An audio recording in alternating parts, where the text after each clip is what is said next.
इतनी सी बात हवाओं को बताए रखना, इतनी सी बात हवाओं को बताए रखना। रोशनी होगी चिरागों को जलाए रखना, रोशनी होगी चिरागों को जलाए रखना। लहू देकर की है जिसकी हिफाजत हमने, लहू देकर की है जिसकी हिफाजत हमने। उस तिरंगे को भी दिल में बसाए रखना। नमस्कार दोस्तों, पीसीआई हिंदी ज्ञान में आपका हार्दिक अभिनंदन और स्वागत है।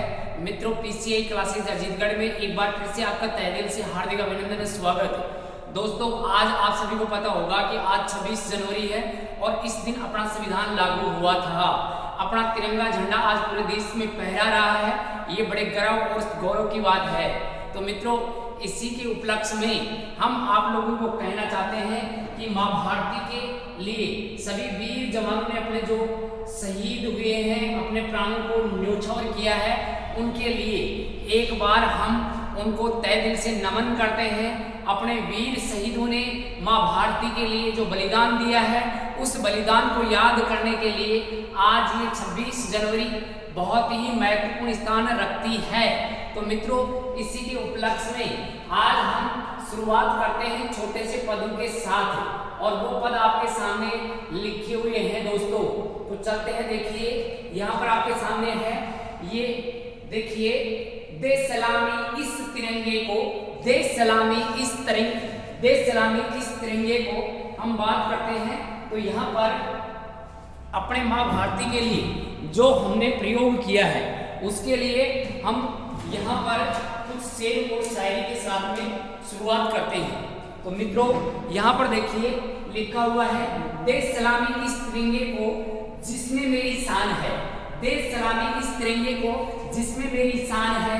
सिर हमेशा ऊंचा रखना यही हमारी जान है, सिर हमेशा ऊंचा रखना यही हमारी जान है।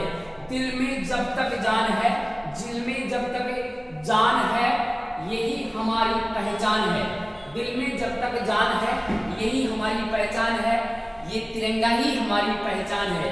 भारत के हर बच्चे का यही तो गान है, भारत के हर बच्चे का यही तो गान है।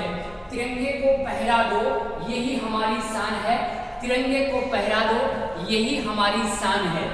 ये अनेक एकताओं में देखो एकता, अनेकता में एकता यही हमारी शान है, अनेकता में एकता यही हमारी शान है। इसीलिए दोस्तों मेरा भारत महान है, इसीलिए दोस्तों मेरा भारत महान है।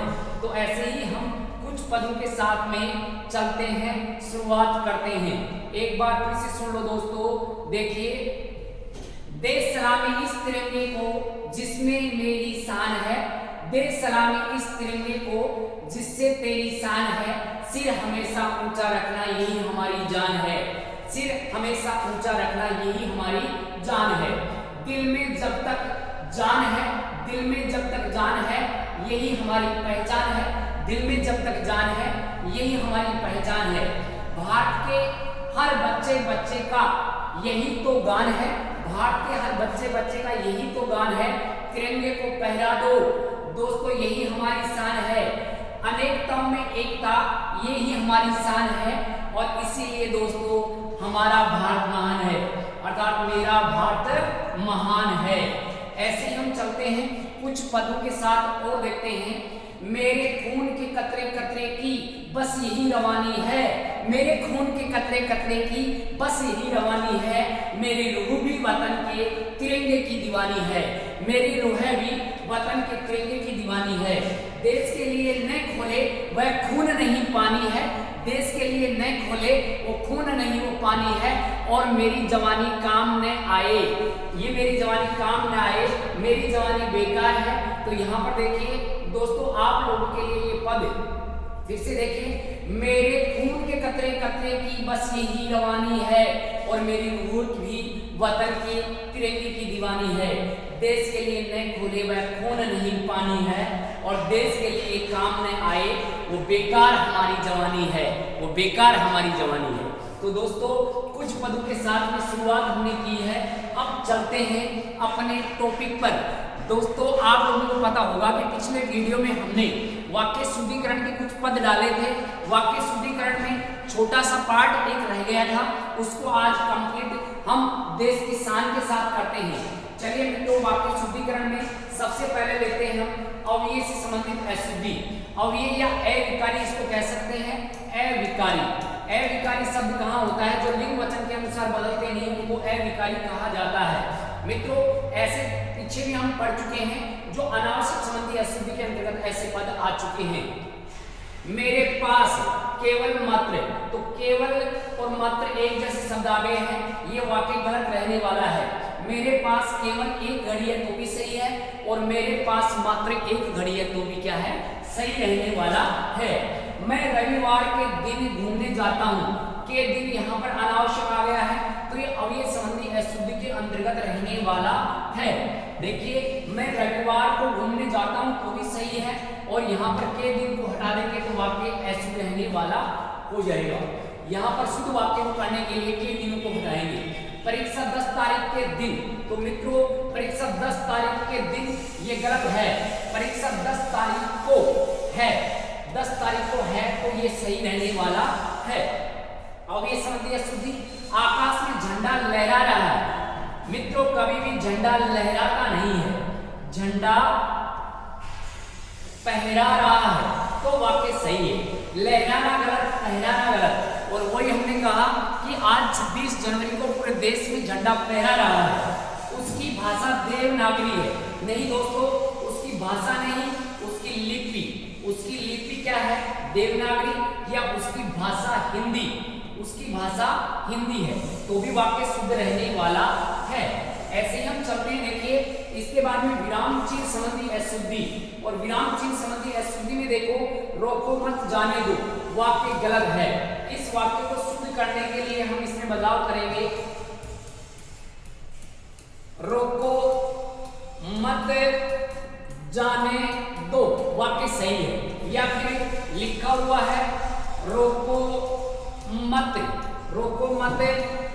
जाने दो, तो भी वाक्य सही है। दोनों वाक्यों का भाव अलग अलग है। रोको मत जाने दो और रोको मत जाने दो, तो यह वाक्य शुद्ध रहने वाला है। दिनेश ने कहा तुम बहुत ईमानदार हो, तो यह वाक्य भी गलत रहने वाला है।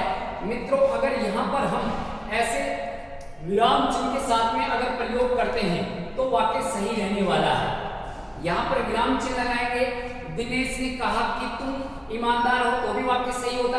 कि को हटा दिया तो यहाँ पर हम इन चिन्ह का प्रयोग करेंगे, वाक्य शुद्ध रहने वाला है। अरे तुम कब आए, वाक्य गलत। ऐसे लिखेंगे, अरे तुम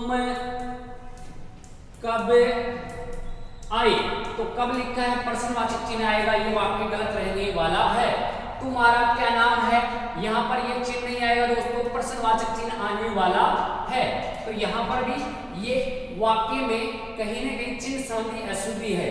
यहाँ वाक्य लिखा है तुलसीदास ने रामचरितमानस की रचना की। तो मित्रों, रामचरितमानस और ये पुस्तक है, और यहाँ पर रामचरितमानस ये लिखा तो ऐसे कैसे है, लेकिन यहाँ पर इस चिन्ह का प्रयोग होगा तो वाक्य सही होगा, बाकी वाक्य गलत रहने वाला है। तो यहाँ पर ये वाक्य गलत, और रामचरितमानस अगर इसमें इस विराम चिन्ह का हम प्रयोग करते हैं तो ये वाक्य होगा सही। फिर चलते हैं मित्रों आगे, मुहावरे संबंधी अशुद्धि। हमें पता है कि मुहावरे का सही प्रयोग नहीं करें तो वहां पर मुहावरे या लोकोक्ति संबंधी अशुद्धि मान ली जाती है। चोरी करते हुए पकड़े जाने पर उसकी नाक टूट गई। टूट गई नहीं मित्रों, नाक कट गई। तो देखिए, ये मुहावरे के लिए आता है कि नाक कट गई, और नाक कटना शर्म की बात होती है। तो यहाँ पर नाक कट गई तो मतलब यहाँ ये श्रम का काम हुआ है, बेश्रम हो गया। तो ये मित्रों, चोर पकड़ा गया और पकड़े जाने पर नाक टूट गई नहीं, नाक कट गई, तो वाक्य सही रहने वाला है। फिर मित्रों चलते हैं आगे, प्रधानमंत्री ने धुआंधार दौरा किया। तो मित्रों, कभी भी दौरा धुआंधार नहीं होता है, तूफानी होता है। कैसा होता है दोस्तों? तूफानी। तो ये मुहावरे के लिए आता है कि प्रधानमंत्री ने तूफानी दौरा किया तो सही है, और धुआंधार दौरा किया तो वाक्य गलत रहने वाला है। और तूफानी शब्द लगाकर इस वाक्य को शुद्ध बना सकते हैं। ऐसा ही वाक्य लिखा है रोहित शर्मा ने तूफानी बल्लेबाजी की, तो तूफानी नहीं आएगा मित्रों, ये बल्लेबाजी होती है धुआंधार। कैसी होती है दोस्तों? धुआंधार होती है। तो यहाँ पर ये धुआंधार शब्दावली ठीक रहेगा, ये सही रहेगा। तो ऐसे हम बात करें तो ये वाक्य शुद्धिकरण में एक छोटा सा पार्ट आप लोगों के लिए उपलब्ध करवाया गया है। उससे पहले सभी वीडियो हमने वाक्य शुद्धिकरण के डाल दिए हैं और वहां प्ले लिस्ट में जाकर आप सभी वीडियो को क्रम से देख सकते हैं, जिससे आपके वाक्य शुद्धिकरण वाला टॉपिक क्लियर हो सकता है। अब मित्रों, इनको आप बार बार देखेंगे तो आपके बिल्कुल ही क्लियर होने वाले हैं, और इनको अगर मान लो समझेंगे तो ये बिल्कुल आपको समझ में आने वाले हैं। रटने वाला सुधा नहीं है। वाक्य शुद्धिकरण में हम समझेंगे और समझकर ही हम टॉपिक को क्लियर कर सकते हैं। तो ऐसे ये वाक्य शुद्धिकरण वाला टॉपिक होता है क्लियर, तो ऐसे आपको ध्यान रखना है। तो ये हो गया वाक्य शुद्धिकरण का टॉपिक कंप्लीट। अब मित्रों एक बार फिर से देख लो, यहाँ आपके सामने लिखा हुआ है। एक बार फिर हम इन पदों को गुनगुनाते हैं और आप इनको देखकर बड़े आप में भी खून, आपके भी खून में कहीं उबाल आएगा, जो आपके देश के लिए काम आने वाला है। मेरे वतन के कतरे कतरे की बस यही रवानी है, मेरे खून के कतरे कतरे की बस यही रवानी है, मेरी रूह भी वतन के तिरंगे की दीवानी है। देश के लिए ने खोला वह खून नहीं वो पानी है, देश के लिए ने खोला वो खून नहीं वो पानी है, और देश के लिए काम न आए बेकार वह जवानी है, बेकार वह जवानी है। ठीक है मित्रों, जय हिंद जय भारत। फिर मिलते हैं अगले वीडियो के साथ, तब तक अपने दोस्त सावर सर को दीजिए इजाजत। जय हिंद जय भारत।